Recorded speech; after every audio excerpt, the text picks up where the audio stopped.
नमस्कार, प्रणाम, हर हर महादेव। हम आप सबके छोट भाई राइटर पवन पटेल आज आप सब खातिर एगो और ही बहुत ही बेहतरीन गाना लेके आ गइल बानी आप सबके बीच में। कोई भी सिंगर ए गाना के गा सकतनी। ए गाना के अभी अभी हम लिख के अपलोड कर रहल बानी। ए गाना के धुन बा जौन खेसारी लाल के गाना रहल, बहुत अच्छा रहल कि अब बस कर रहे पागली रहे दे, दर्द देले बारे वो पहले सहे दे। यही धुन पर गाना बा।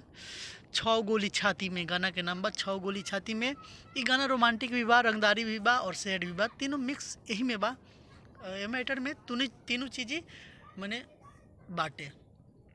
और सबसे पहले कह दी कि हमारे चैनल राइटर पवन पटेल ऑफिशियल के सब्सक्राइब करी और लाइक करी और बेल आइकन दबाएं, ताकि हम जब भी गाना लिखी तो सबसे पहले आपके पास पहुँचे और सब कोई से पहले रौरा ये गाना के फ़ायदा उठाई और गाई।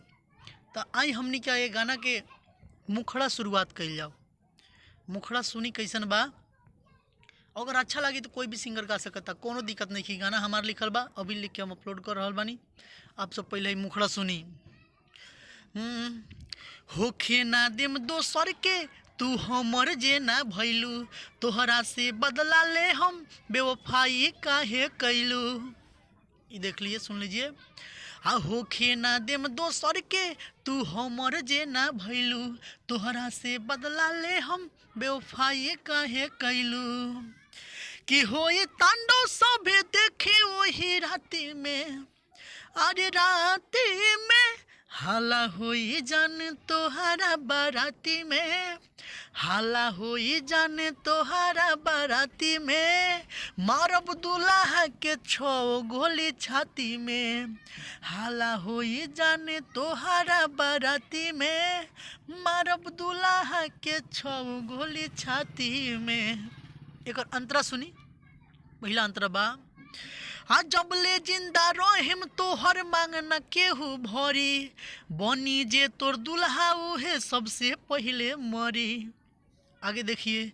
हमर जिंदगी तू क के बर्बाद ये गोरी, कैसे रहबू तू कतही आबाद ये गोरी।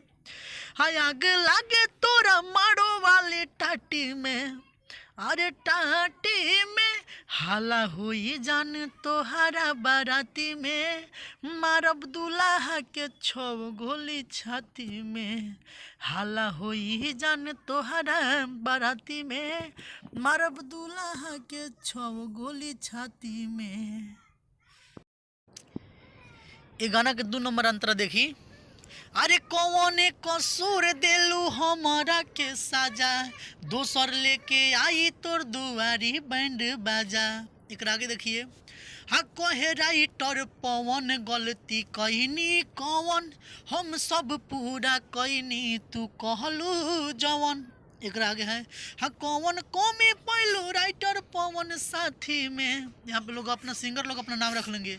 कौन कौमी पैलू राइटर पवन साथी में, अरे साथी में हाला होई जाने तोहरा बाराती में, मारब दुल्हा के 6 गोली छाती में।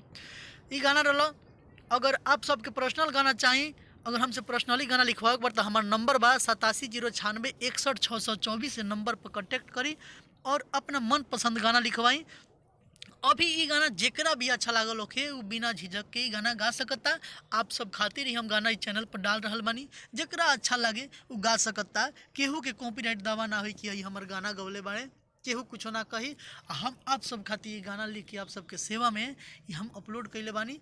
जाते जाते एक बात कहब कि हाँ भैया, हमार नाम राइटर पवन रहे के चाहे गाना में। केहू ऐसा आदमी के हम गाना ना सुनने कहबो जे हमार नाम ना रहे हमार लिखल गाना में, बहुत दुख लागेला। ठीक बा, चलिए तब तक नमस्कार।